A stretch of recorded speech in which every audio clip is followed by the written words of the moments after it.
Canha, tem a palavra. Obrigado, Sr. Presidente, Srs. Deputados, Sr. Deputado Rui Abreu, a minha solidariedade, sei que foi defenestrado, por isso, o meu apoio. Eu sei que os renovadinhos, agora os ultras tomaram conta do partido. O Barão do Cabra Costas avançou e aquelas pessoas que de facto defendiam uma renovação, uma espécie de perestroika do PSD, foram afastados agora pelo ataque da Falange. Mas, Sr. Deputado Rui Abreu, dou-lhe os parabéns, gostei de ouvir o seu discurso. Mas, Sr. Deputado, é verdade, nós vamos chorando, vamos lamentando, mas também temos que reconhecer que há uma desconfiança de Lisboa relativamente à Madeira. E nós temos grande culpa dessa desconfiança. Porque nós fizemos uma dívida oculta, sem ser caucionada nem por este Parlamento, nem a nível nacional. Também é uma verdade.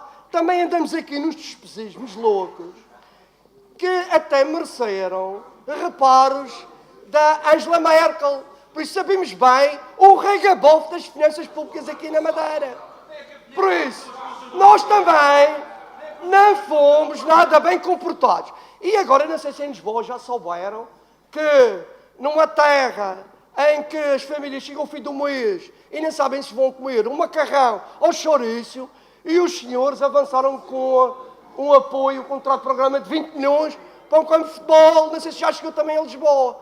Por isso, nós também damos muitas vezes o flanco para que haja uma desconfiança de Lisboa relativamente ao que se passa na Madeira. Aliás, o antigo regime, o regime do Dr. Alberto João Jardim, era uma espécie de festa permanente. Até veio a Diana Krall, veio o Iglesias, foi um regabof. Aliás, até foram repescar um dos principais responsáveis pelo descalabro económico, que é um senhor chamado Cunha e Silva. Até foram ao sótão, lá uma escada para buscar esse senhor. Por isso, Sr. Deputado, queria saber se também não temos um bocadinho de culpa de esta situação de grande desconfiança da parte do Governo da República. Muito obrigado. Sr. Deputado Rui Abreu para responder.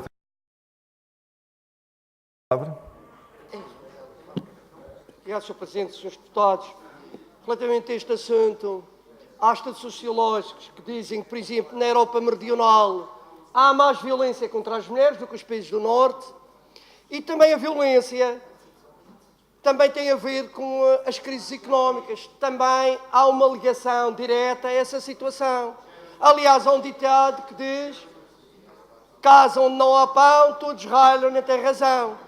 Por isso, há implicações na violência quando os governos tomam determinadas medidas negativas. Eu dou um exemplo.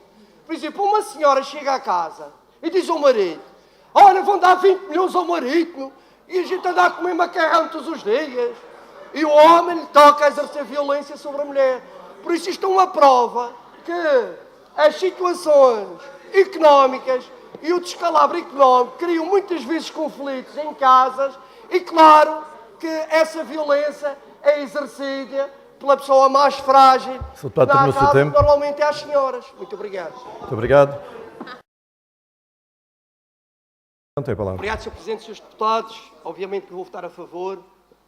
Aliás, há uma regra sociológica que diz que quanto mais pequeno o meio social, maior é a pressão.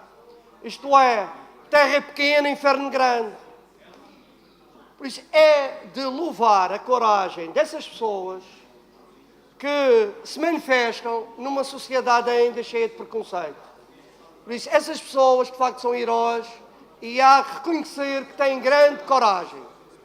Eu lembro-me, quando era adolescente, que normalmente as pessoas que eram diferentes, muitas vezes eram vítimas, de facto, de uma perseguição atroz. E essas pessoas eram corajosas.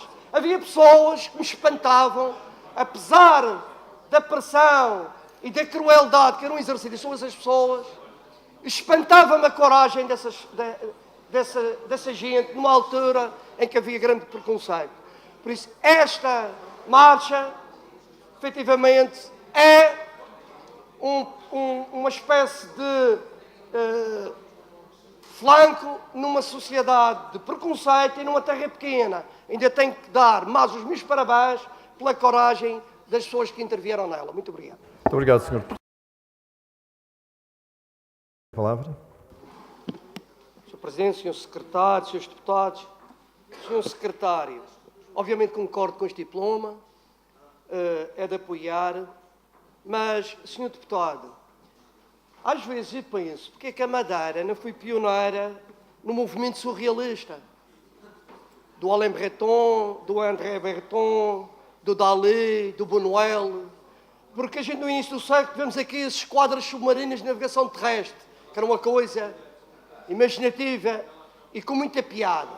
Depois, passados uns anos, tivemos outro evento surrealista que foi dar o nome de escolas a governantes vivos, uma coisa completamente surrealista que normalmente acontece em países como em Cuba e na Coreia do Norte, mas vai nascer na Madeira outra vez essa ideia de se dar o nome de governantes, muitos deles cúmplices da desgraça, onde caímos, dá nome a escolas. Aliás, às vezes até penso que os alunos e os pais devem ter problemas e frustrações saber que os seus alunos andam em escolas de antigos governantes. Mas este movimento surrealista não terminou. Eu vi o Sr. Secretário na televisão a falar de mais 20 milhões para o Marítimo. E eu pergunto, o Sr. Secretário gaguejou. E eu fiquei espantado. Então o Sr. Secretário não segue o movimento surrealista do regime? Porquê é que o Sr. Secretário gaguejou nessa situação? Sabemos que a população madeirense passa por grandes dificuldades. É uma situação... Muitas famílias vivem em situações dramáticas.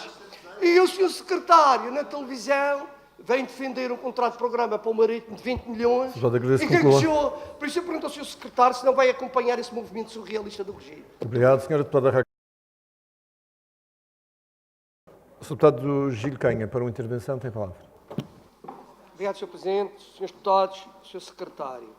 Eu ontem vi na televisão o Dr. Miguel Albuquerque a ser questionado por causa da loucura dos 20 milhões para o Marítimo e o senhor diz que é para ajudar o desporto jovem. Isto é, os argumentos do Dr. Alberto João Jardim são usados outra vez em exaustão com o novo regime albuquerquista. É para ajudar os jovens, mas quais jovens?